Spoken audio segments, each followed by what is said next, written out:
जब भी हम देवताओं और दानवों के बारे में पढ़ते हैं तो समुद्र मंथन ही एक ऐसा समय दिखता है जहाँ पे ये दोनों श्रेणी के भाई जुड़कर एक दूसरे के सहयोग से कोई कार्य करते हैं। एक सेकंड, दोनों श्रेणी के भाई? हाँ, देवता और दानव भाई भाई हैं और दानव, दैत्य, असुर और राक्षस सब अलग अलग हैं। कैसे?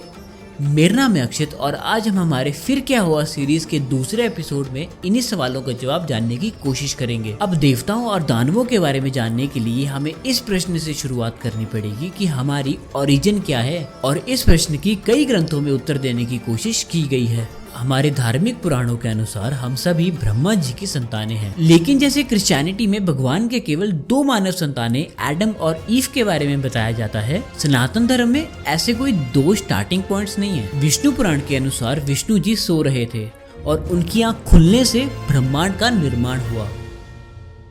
इसके बाद उनकी नाभि से एक कमल का फूल निकला और जब वह कमल का फूल खुला तो वहाँ पे ब्रह्मा जी विराजमान थे। फिर प्रकृति को पुरुषार्थ के साथ मिलाने के लिए और जीवन को आगे बढ़ाने के लिए ब्रह्मा जी ने अपने मानस से 10 पुत्रों को प्रकट किया, जो 10 मानस पुत्रों के नाम से जाने गए।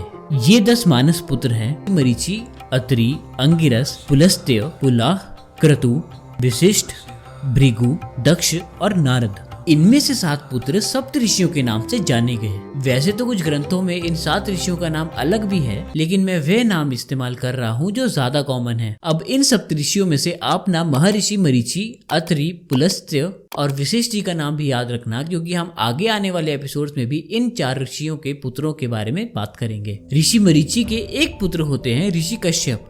ये ऋषि कश्यप आगे चल के प्रजापति दक्ष की 13 पुत्रियों से विवाह करते हैं। इन 13 पत्नियों के फिर आगे चल के 13 अलग अलग श्रेणियों की संतानें होती हैं। पहली पत्नी अदिति सभी देवताओं और 12 आदित्यों को जन्म देती हैं, और यही वो देवता हैं जो स्वर्ग लोक में रहते हैं। दूसरी पत्नी दिति से सभी दैत्य पैदा हुए। ये दिखने में बहुत बड़े और अहंकार से भरे हुए जीव थे। बेहद ताकतवर दैत्य हिरण्याक्ष भी इसी कुल के थे। तीसरी पत्नी दनु ने 100 संतानों को जन्म दिया। इन 100 संतानों को दानवों के नाम से जाना गया। दानवों की खास बात यह है कि हर दानव की एक विशेष शक्ति होती है, जैसे कि मायासुर। मायासुर अपनी शानदार वास्तुकला के लिए जाना जाता है। फिर चौथी पत्नी अरिष्ठा की संतानें गंधर्वों के नाम से जानी गई। गंधर्व देवताओं की ही तरह स्वर्ग लोक में रहते हैं और उधर नृत्य और कला प्रदर्शन करते हैं। महाभारत में जब अर्जुन ने स्वर्ग लोक में जाके नृत्य कला सीखी थी ना, तो वह इन्हीं गंधर्वों की एक पुत्री से सीखी थी। फिर 5वीं पत्नी सुरासा से यतुधान उत्पन्न हुए। ये वो मायावी जीव थे जो जादू और माया में निपुण थे। फिर 6ठी पत्नी खासा से यक्ष और राक्षस उत्पन्न हुए। 7वीं पत्नी सुरभि से गाय और भैंस जन्म लेती हैं। कहते हैं कि कामधेनु और नंदिनी भी इन्हीं के वंश से आई हैं। फिर 8वीं पत्नी विनाता, अरुण और गरुड़ 2 पुत्रों को जन्म देती हैं। यही गरुड़ आगे चल के भगवान विष्णु के वाहन भी बनते हैं। 9वीं पत्नी तमरा ने 6 पुत्रियों को जन्म दिया और इन्हीं 6 पुत्रियों से बाकी जीव जंतु उल्लू, गिद्ध, घोड़े और ऊंट जन्मे। अब 10वीं पत्नी क्रोधावशा 14,000 संतानों को जन्म देती हैं। क्रोधावशा व्यवहारिक रूप से ज्यादा क्रोध में रहती थी। इसी के स्वरूप उनके सभी पुत्र क्रोध में रहते हैं और इन्हीं संतानों को असुर के नाम से जाना जाता है। 11वीं पत्नी इला थी जो पेड़, पौधे और वनस्पति को जन्म देती है, और 12वीं पत्नी थी काद्रु।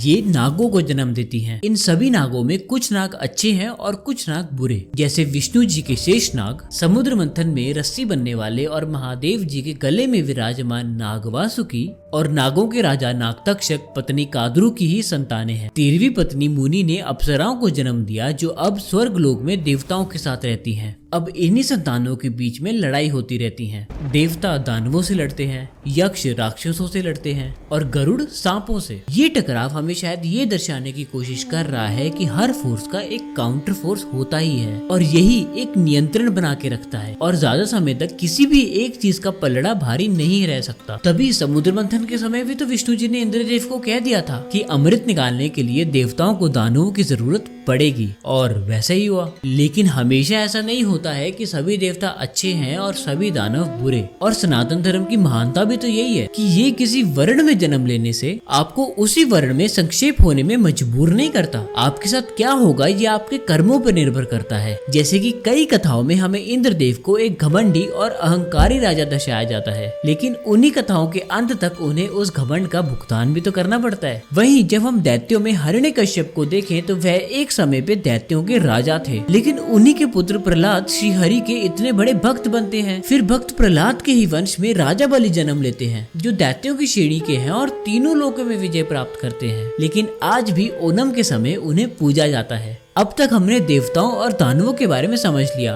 अब हम गरुड़ और सांपों की एक कथा सुनते हैं। ऋषि कश्यप की 2 पत्नियां काद्रु और वनिता बहनें तो थी, लेकिन उनकी आपस में बनती नहीं थी। एक दिन काद्रु 1000 नागपुत्रों को जन्म देने की इच्छा जगाती हैं और वह ये इच्छा अपने पति कश्यप जी के पास ले आती हैं। अब ये देखकर दूसरी पत्नी वनिता भी संतान प्राप्ति की इच्छा जगाती हैं। वे कहती हैं कि मुझे केवल 2 संतानें चाहिए, लेकिन वह काद्रु की 1000 संतानों से ज्यादा ताकतवर हो। महर्षि कश्यप अपनी दोनों पत्नियों की इच्छा पूर्ति का वर उन्हें दे देते हैं, जिसके फलस्वरूप काद्रु जी के पास 1000 अंडे आते हैं और विनाता जी के पास 2। समय बीतता गया। एक दिन काद्रु जी के 1000 अंडे धीरे धीरे करके टूटने लगते हैं और जल्द ही वह 1000 सांपों की मां बन जाती हैं। काद्रु के 1000 अंडों से संतानें निकल आई हैं और मेरा अभी तक एक भी अंडा नहीं फूटा। विनाता जी को डर लगने लग गया कि कहीं उनके अंडे खराब तो नहीं। इस चिंता के चलते वह अपने 2 अंडों में से एक अंडे को फोड़ देती हैं और उससे बच्चे को बाहर निकालने में मदद करने लगती हैं। लेकिन दुर्भाग्य से जन्मा बच्चा पूरी तरह विकसित नहीं था। वह केवल ऊपरी शरीर वाला एक पक्षी था, जिसका निचला भाग ठीक से विकसित ही नहीं हुआ था। अपनी माँ की ये हरकत देखकर वह दुखी हो गया और वह अपनी माँ को कोसने लगा। उसने अपनी माँ से पूछा कि आपने ऐसा क्यों किया, मुझे विकसित क्यों नहीं होने दिया। तब वजह जानने पर उसने अपनी माँ को क्रोध में आकर श्राप दे दिया कि जिन नागपुत्रों से आपको आक्रोश की भावना है, उन्हीं 1000 नागपुत्रों द्वारा आपको पकड़ लिया जाएगा और आपको बंदी बना लिया जाएगा। ये सब देखकर वनिता को अपनी गलती का एहसास हो जाता है और वह अपने पुत्र से माफी मांगने लगती है। तब अपनी माँ को रोता हुआ देखकर वह बालक अपनी माँ को वर देते हुए कहता है कि अगर वह दूसरे बच्चे को अपने समय पर अंडे से बाहर निकलने देगी तो उस अंडे से निकला हुआ बालक उन्हें नागपुत्रों की गुलामी से बचा लेगा। और ऐसा कहकर वह बालक उड़ जाता है। इस बालक का नाम था अरुण। यही अरुण आगे चल के सूर्य देव के सारथी बनते हैं। श्राप अनुसार विनाता नागपुत्रों की गुलामी में थी और दूसरे अंडे के टूटने का इंतजार कर रही थी। कई महीनों बाद उनका दूसरा अंडा फूटा और एक बड़े और सुंदर पंखों वाले पंछी का जन्म हुआ। वह बड़ा होकर एक विशाल और मजबूत पक्षी बन गया। यही पक्षी थे गरुड़ देव। अपनी माँ की स्थिति जानने पर गरुड़ ने अपने भाई नागों से अपनी माँ की रिहाई की मांग की, लेकिन नाग जानते थे कि गरुड़ कोई आम पक्षी नहीं। वह गरुड़ को कह देते हैं कि वह उनकी माँ को तभी छोड़ेंगे जब वह उनके लिए स्वर्गलोक से अमृत लेकर आएंगे। गरुड़ सीधा स्वर्गलोक पहुँचे और इंद्रदेव से अमृत की मांग की। इंद्रदेव ने साफ साफ मना कर दिया तो गरुड़ इंद्र और देवताओं के साथ युद्ध करने लग गए। वह बालक इतना शक्तिशाली था कि अकेले ही सभी देवताओं को परास्त कर सकता था। इंद्र ये समझ जाते हैं और गरुड़ के साथ एक समझौता कर लेते हैं कि गरुड़ नागों को देने के लिए उस अमृत के कलश को ले जाए। और ऐसा करके जैसे ही वह अपनी माँ को बचा ले, इंद्र चालाकी से अमृत को नागों से छीन ले, इससे पहले कि नाग अमृत का सेवन करके अमर हो जाएं। और इस योजना के अनुसार गरुड़ को केवल उस कलश को एक सूखी घास पर रखना था और नागों को स्नान करके उसे ग्रहण करने के लिए बोलना था। वैसा ही हुआ। गरुड़ ने अमृत का कलश लिया और नागों तक पहुँच गए और आगे उनकी योजना सफल हुई। इधर गरुड़ की माँ भी छूट गई और उधर इंद्रदेव अमृत का कलश लेकर वापस स्वर्गलोक चले गए। फिर इंद्र ने गरुड़ को नागों से अधिक शक्तिशाली होने और उनके शिकारी होने का आशीर्वाद दिया और ऐसे गरुड़ और नागों में टकरावट शुरू हो गई। इसी दौरान विष्णु जी ये सब देख रहे थे और वह गरुड़ की ईमानदारी से प्रसन्न भी थे कि गरुड़ के हाथ में अमृत है, वह आसानी से उसकी 2-4 बूंदे पीकर अमर हो सकता है। लेकिन नहीं, उन्होंने सीधा वह नागों को दे दिया और उसे वापस छीनने में इंद्रदेव की सहायता भी की। यही देखते हुए स्वर्गलोक से नागों के पास लौटते समय विष्णु जी ने गरुड़ जी को दर्शन दिए और उनकी सराहना की और उन्हें कोई भी वर मांगने को कहा। तब गरुड़ ने विष्णु जी से बिना अमृत पिए ही अमर होने का वरदान मांगा। विष्णु जी ने खुशी खुशी वह वरदान उन्हें दे दिया। इससे गरुड़ काफी खुश होते हैं और बदले में उन्होंने विष्णु जी से कुछ भी मांगने को कहा। गरुड़ की निष्ठा से तो विष्णु जी प्रसन्न थे ही, तो उन्होंने गरुड़ को अपना वाहन बनाने का प्रस्ताव रखा। गरुड़ जी प्रसन्न हुए और वह अपने अमर जीवन भर विष्णु जी की सेवा करने में तुरंत सहमत हो गए और ऐसे गरुड़ जी विष्णु जी के वाहन बने। तो बस आज के एपिसोड में इतना ही।